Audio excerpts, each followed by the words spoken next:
bill changers in public restrooms. Forget it. My brain does that. Listen, I'm a victim of this myself. You know, I'm a bystander. I'm not doing this. Let's see. You started out with what media has done to people. You know that better than I do. That's why you do what you do. See, you're doing an alternative media. And if we play our cards right and have enough time, then pretty soon it won't be alternative media anymore. But then we have a thorough understanding, don't we, Amy, that they fight with money and we fight with time, and they're going to run out of money before we run out of time. So we'll just be patient. You do your work and I'll do mine. And we'll catch up and overtake them. It's a damn shame, though, that we have to be alternative. But then we're in a capitalist environment. We're in a capitalist system that's built on the least commendable features of the human psyche, greed and envy, rather than the best. We, in community radio, in pirate radio, in alternative music distribution, we reach for the best in people. You know, not lowest common denominators, and we are building a new world within the shell of the old. I don't feel pessimistic about that at all. There's simply too many good people right here in this room, too many good people on the street, close to the street, doing too many good things for me to afford the luxury of being pessimistic. I'll tell people that tonight. Damn it, I'm glad it came up. If I look at the world from the top down, from Fox, God help me, or CNN, or there ought to be a CNN on to wean people from that idiocy. If I look at it from the top down, I get seriously depressed. The world's going to hell in a wheelbarrow. But if I walk out the door, turn all that off, and go with the people, whatever town I'm in, who are doing the real work down at the street level, like I say, there's too many good people doing too many good things for me to let myself be pessimistic about that. I'm hopeful. Can't live without hope, can you? Legendary musician Utah Phillips. We'll come back to this 2004 interview in a minute. I don't want to have to remind you again, I've told you before, that in a mass marketing economy, a revolutionary song is any song you choose to sing yourself. Welcome to the revolution. And also remember that the louder you sing, the better we sound. Railroading on the Great Divide, nothing around me but the Rockies and sky. It's there you'll find me as years go by, railroading on the Great Divide.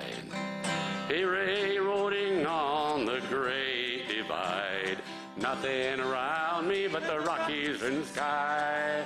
It's there you find me as years go by, railroading on Utah Phillips here on Democracy Now!, democracynow.org, The War and Peace Report. I'm Amy Goodman. As we go back to 2004, I asked Utah Phillips to talk about the music industry. I was in New York after I left Utah on a kind of blacklist, and I was a fish out of water. I had to be told I was singing folk music. I wound up in New York City, and there was a fellow there that was going to manage me and Rosalie Sorrell's. We were assured he was the most honest manager in New York City.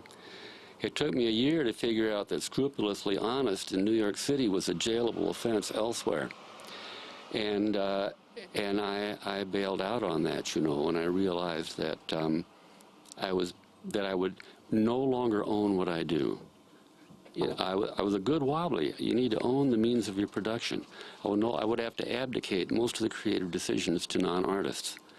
And I said, I'm not going to do that. I decided that I would learn the trade. The trade is a fine, elegant, beautiful, very fruitful trade. In that trade, I can make a living and not a killing. And that was very important to me, to make a living and not a killing, to learn to live reasonably well, but I found a world of folk music. I found folk music societies all over the country, little singer circles, little program here, Spirit of the Woods in Manistee, Michigan, what have you. And these were people whose part of their pattern of social responsibility was being committed to making sure folk music happened in their community. Like you might work for United Fund or Muscular Dystrophy. And so I would come into town to do a concert as a partner in that effort. So the past 35 years I've been in this trade, I had no bosses. That's another part of it, no boss. make all the creative decisions. And then this wonderful, glorious movement, the most healthiest one that's happening in this country, is organized folk music. People turning off those machines and getting together and sharing music and food as a holy activity. Singers' circles, folk song societies, campouts, things like that. Take care of each other's kids, potlucks. It's you find that town, city for city, all happening below the level of media notice, and that's where I happen. That's where I want to happen, below the level of media notice, off of their radar, and create this world that's apart, but which, as I say, if we're patient and continue to build and to do our work in place, we will no longer be the margin. It will no longer be the alternative. The late Johnny Cash and you. Well, John R. Cash once sent me he called me on the phone. There was a fellow named Paul Milosevic. He used to paint the beautiful painting for outlaw country singers down in Austin, Texas. I discovered the difference in outlaw country music and Nashville country music was that in outlaw they had dirty hats. And in Nashville, they had clean white cowboy hats. And if you wanted to be an outlaw, you had to take it off and throw it under a truck at a truck stop and let it run over 4 or 5 times, and then you could be an outlaw. I knew that. Well, Paul Milosevic had taken him a bunch of songs I'd made up, and Johnny Cash said, I'd like to record these songs. And Paul said, well, you better talk to Utah first. He could have demanded a license. You know, that's the way the law is written, copyright laws. If they'd already been recorded once, he could demand a license. But no, he's a gentleman. He called me up and said, man, I want to record these songs. And I said, I'd appreciate it if you didn't do that.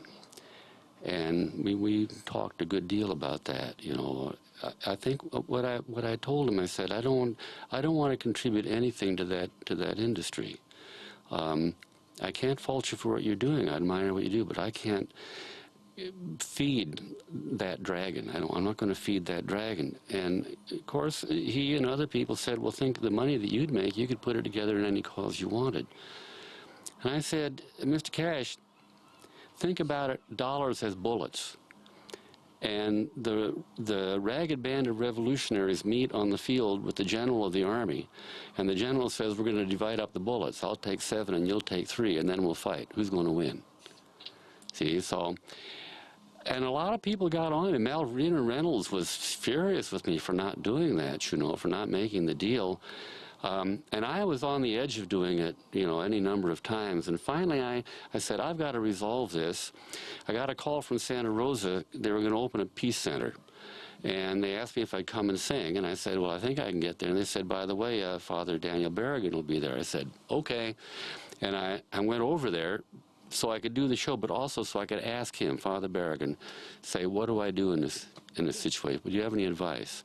And so I told him the story backstage, and Father Berrigan said, all he said was, oh yeah, they'll always tell you how much good you can do with dirty money.